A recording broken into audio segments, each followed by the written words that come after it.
ಗಿಣಿ ಕೂಗ್ತಿತ್ತು. ಮೈನಾ ಮೌನವಾಗಿದ್ಲು. ಯಾರು ಸರಿ? ಕೊನೆಯಲ್ಲಿ ನೀವೇ ತಿಳ್ಕೊಳ್ತೀರಿ. ಕಾಡಿನ ಮಧ್ಯದಲ್ಲಿ ದೊಡ್ಡ ಸರೋವರ. ಬೆಳಿಗ್ಗೆ ಸೂರ್ಯ ಹತ್ತಿದಾಗ ನೀರಿನ ಮೇಲೆ ಬಂಗಾರದ ರೇಖೆಗಳು ಮಿಂಚ್ತಾ ಇದ್ವು. ಆ ಸರೋವರದ ಹತ್ತಿರ ಒಂದು ಬುದ್ಧಿವಂತ ಹಕ್ಕಿ ಮೈನಾ ಮತ್ತೆ ಇನ್ನೊಂದು ಹಾಸ್ಯಮಯ ಗಿಣಿ ಹರಿ ವಾಸಿಸ್ತಾ ಇದ್ರು. ಹರಿಗೆ ಮಾತು ಜಾಸ್ತಿ, ಆದರೆ ಮೈನಾಳಿಗೆ ಮೌನ ಜಾಸ್ತಿ. ಆದರೂ ಇವರಿಬ್ಬರು ಸ್ನೇಹಿತರು. ಒಂದು ದಿನ ಎಲ್ಲ ಹಕ್ಕಿಗಳು ನೀರು ಕುಡಿಯಲು ಸೇರ್ತಾವೆ. ಕಾಗೆ ಕಾಲು ಮೊದಲು ಕೂಗಿ ಹೇಳ್ತಾನೆ, ಇವತ್ತು ನಾನೇ ಮೊದಲು ಬಂದಿದ್ದು, ನಾನೇ ಮೊದಲು ನೀರು ಕುಡಿಬೇಕು. ಅದಕ್ಕೆ ಗಿಳಿ ಉತ್ತರಿಸ್ತಾನೆ, ಅಲ್ಲ, ನಾನೇ ಮೊದಲು ಬಂದಿದ್ದು, ನಾನೇ ಮೊದಲು ನೀರು ಕುಡಿಬೇಕು. ಅಷ್ಟೊತ್ತಿಗೆ ಅಲ್ಲಿಗೆ ಬಂದ ಗೂಬೆ ಅದು ಮಾತಾಡುತ್ತೆ. ಎಲ್ಲರೂ ಮಾತಿಗೆ ಮಾತು ಹಾಕಿ ಜಗಳ ದೊಡ್ಡದಾಯಿತು. ಹರಿ ಗಿಣಿಗೆ ಇದನ್ನು ಕಂಡು ಕೂಡಲೇ ಕೋಪ ಬಂತು. ಇವರಿಗೆಲ್ಲ ಶಿಸ್ತಿಲ್ಲ, ಎಲ್ಲರಿಗೂ ಏನು ಹೇಳಬೇಕು ನಾನು?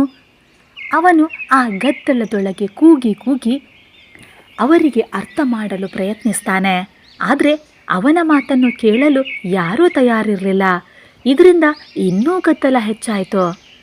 ಮೈನಾ ಅಲ್ಲಿಗೆ ಬಂದು ಒಮ್ಮೆ ಸುತ್ತಲೂ ನೋಡ್ತಾಳೆ. ಯಾರೂ ಕೇಳ್ತಿಲ್ಲ ಅನ್ನೋದನ್ನು ಅರ್ಥ ಮಾಡಿಕೊಳ್ತಾಳೆ. ಅವಳು ಸುಮ್ಮನಾಗಿ ಬಿಡ್ತಾಳೆ. ಅಲ್ಲೇ ಇದ್ದ ಹತ್ತಿರದ ಮರದ ಕೊಂಬೆಯ ಮೇಲೆ ಕುಳಿತುಕೊಳ್ತಾಳೆ.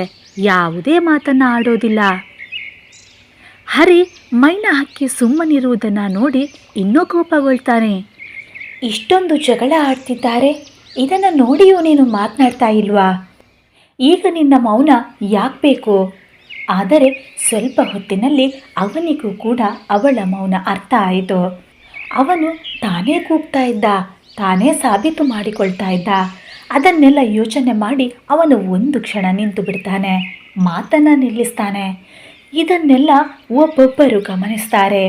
ಹರಿಯೂ ಸುಮ್ಮನಾಗಿದ್ದ, ಮೈನಾಳು ಸುಮ್ಮನಾಗಿದ್ಲು. ಗದ್ದಲದ ಮಧ್ಯೆ ಮೌನ ದೊಡ್ಡ ದೀಪದಂತೆ ಬೆಳಕಾಯಿತು. ಮಾತು ನಿಲ್ಲಿಸಿ ಎಲ್ಲರೂ ತಮಗಾಗಿ ಯೋಚಿಸಲಾರಂಭಿಸಿದರು. ಮೊದಲು ಕಾಗೆ ಹೇಳುತ್ತೆ, ನಾನು ಹೆಚ್ಚು ಕೂಗಿದೆ ಅನಿಸುತ್ತೆ. ಮತ್ತು ಅದಕ್ಕೆ ಗಿಳಿ ಹೇಳ್ತಾನೆ, ನನ್ನ ಹತ್ರ ತಾಳ್ಮೆ ಇರಲಿಲ್ಲ ಅನಿಸುತ್ತೆ. ಅದನ್ನೆಲ್ಲ ನೋಡಿ ಹರಿ ನಾಚಿಕೊಳ್ತಾನೆ, ನಾನು ಸರಿಯಾಗಿ ಸಹಾಯ ಮಾಡಲಿಲ್ಲ ನೋಡಿ ಅಂತ ಹರಿ ಕೂಡ ಹೇಳ್ತಾನೆ.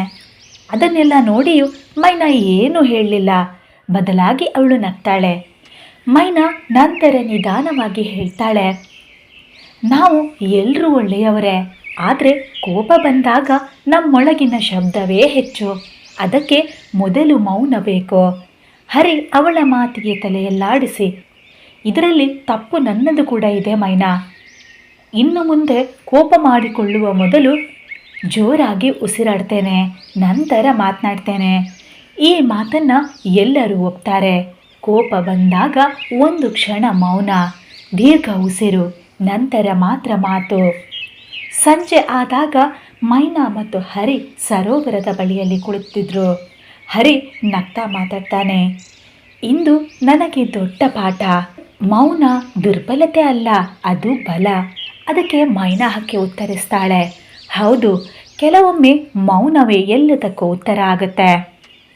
ಈ ಕಥೆಯ ನೀತಿ, ಕೆಲವೊಮ್ಮೆ ಮೌನವೇ ಉತ್ತರ, ಮಾತು ಕಡಿಮೆ, ಆಲೋಚನೆ ಹೆಚ್ಚು. ಸ್ನೇಹಿತರೆ, ನಿಮಗೆ ಈ ಕಥೆ ಇಷ್ಟ ಆಯಿತು ಅಂದ್ಕೊಳ್ತೇನೆ. ಹಾಗಿದ್ರೆ ದಯವಿಟ್ಟು ಚಾನಲ್ಗೆ ಲೈಕ್ ಮಾಡಿ, ಶೇರ್ ಮಾಡಿ ಮತ್ತು ಸಬ್ಸ್ಕ್ರೈಬ್ ಮಾಡಿ.